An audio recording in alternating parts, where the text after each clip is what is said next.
এই কেমন গল্প! আজ প্রায় ৭ বছর পর আমরা সবাই একসঙ্গে গ্রামের বাড়িতে পুজো কাটাতে এসেছি। গ্রাম বলা ভুল হবে, কারণ এখন অনেক কিছু পরিবর্তন হচ্ছে গ্রামে। যেমন আমাদের বাড়ির উল্টো দিকে একটা পুকুর ছিল, এখন সেখানে বাস স্ট্যান্ড হয়েছে, তাই গ্রামও এখন শহরে পরিণত হচ্ছে।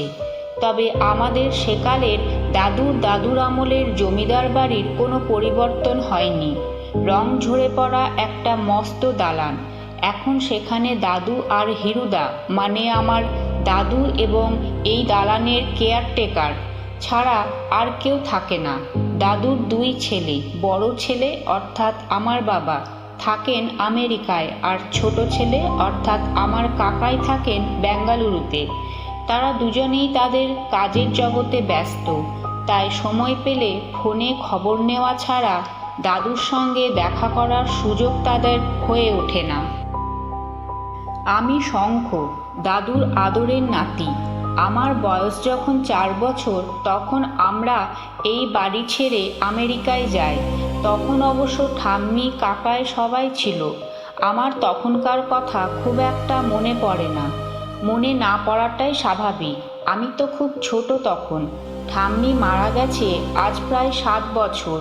তখন একবার এখানে আমরা সবাই এসেছিলাম। সানাই আমার বোন, কাকাইয়ের মেয়ে, ভারী মিষ্টি মেয়ে। সারাদিন শুধু দাদুর কাছে ঠাম্মির গল্প শুনছে। আসলে ও ঠাম্মিকে দেখেনি। আজ 2 দিন হলো সবাই একসাথে আছি, বেশ ভালো লাগছে। এখনো গ্রামটা ঘুরে দেখা হয়নি। বোধহয় গ্রামের লোকজনও আমরা এসেছি বলে টের পায়নি, তা না হলে ঠিক দেখা করতে আসতো। একে জমিদার বাড়ি, তার ওপর ঠাম্মি মারা যাওয়ার পর আর কেউ এই বাড়িতে খুব একটা আসে না। হিরুদা বলে ঠাম্মি নাকি সবার সঙ্গে মিশতে ভালোবাসতো, আর আমার দাদু একটু গম্ভীর মানুষ, সবার সঙ্গে মেলামেশা পছন্দ করেন না। আর 3 দিন পর পঞ্চমী, আবার কবে আসা হবে জানি না। তাই এবারের সব স্মৃতি আমি আমার ক্যামেরায় বন্দি করে নিচ্ছি। এ কি, ওটা কি? ক্যামেরায় ওটা কিসের অস্পষ্ট ছবি আসছে আর চলে যাচ্ছে? না, আমি গিয়ে দেখি ব্যাপারটা কি। আমি এখন দালানের পেছনের বাগানে আছি। এখানে দেখছি একটা ঘরও আছে। ঘরটা তালাবন্ধ আছে, জানি না কেন। আর এর চাবি বা কার কাছে আছে তাও জানি না। না, এখানে তো কাউকে দেখছি না। যাই আর একটু এগিয়ে দেখি।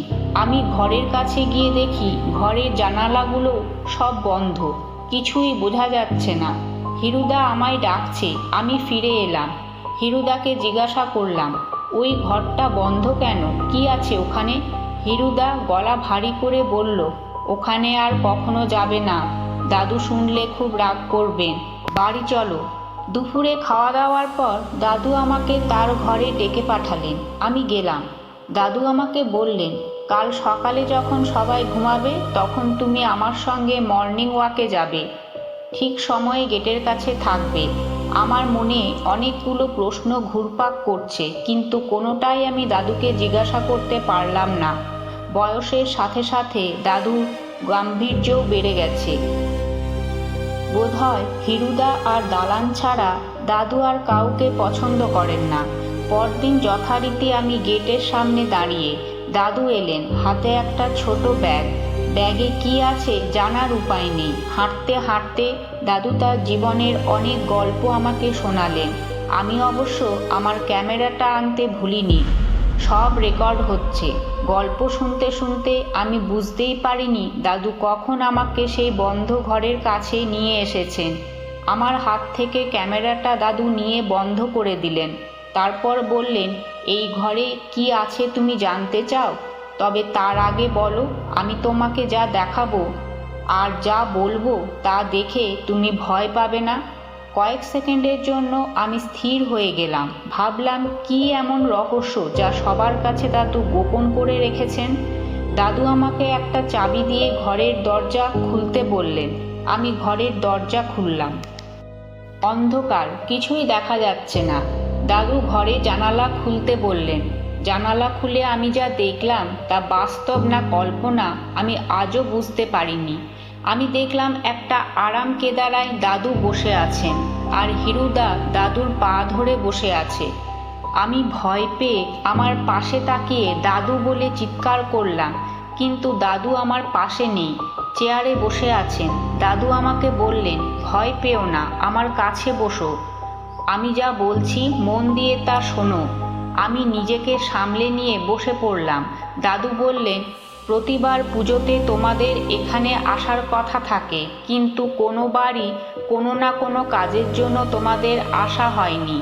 আমি অপেক্ষা করে থাকতাম। গতবারও ঠিক একই রকম আমি অপেক্ষা করেই পুজো কাটিয়েছি। পুজোর পর একজন সার্ভেয়ার আমার কাছে এসে বলেন, তারা নাকি আমার পুরানো এই দালান ভেঙে নতুন প্রজেক্ট বানাতে চান। তার বিনিময়ে আমাকে তারা ভালো দাম দেবেন। আমার সংসার, আমার জীবনের স্মৃতি যেখানে গাঁথা আছে, তা আমি আমার চোখের সামনে ভাঙতে দেখতে পারবো না। আমি রাজি হইনি। তাই তোমাদের গতবার পুজোতে অতি অবশ্যই আসতে বলেছিলাম, কিন্তু আমার দুই খোকা কাজে ব্যস্ত ছিল। বলেছিল সামনে বছর পুজোতে এসে তাদের সঙ্গে কথা বলবে। লোকটি আবার আসে এবং তার সাথে আরও দুজন লোকও আসে। এবার তারা আমাকে চাপ দেবার চেষ্টা করে এবং তাতে ওদের সঙ্গে আমার বচসা শুরু হয়। হিরু আমাকে শান্ত করে। লোকগুলি আমাকে ভাবতে 2 মাস সময় দিয়ে চলে যায়। সেদিন রাত্রে চিন্তা করতে করতে আমার বুকে ব্যথা ওঠে। অত রাত্রে হিরু ডাক্তারের ব্যবস্থা করতে পারেনি এবং আমার মৃত্যু হয়। মারা যাবার আগে আমি হিরুকে বলেছিলাম, হিরু, আমি মরে গেলেও তুই কিন্তু আমার খোকারা না আসা পর্যন্ত এই বাড়ির একটা ইটও ভাঙতে দিবি না, তা না হলে তোকে আমি ক্ষমা করতে পারবো না।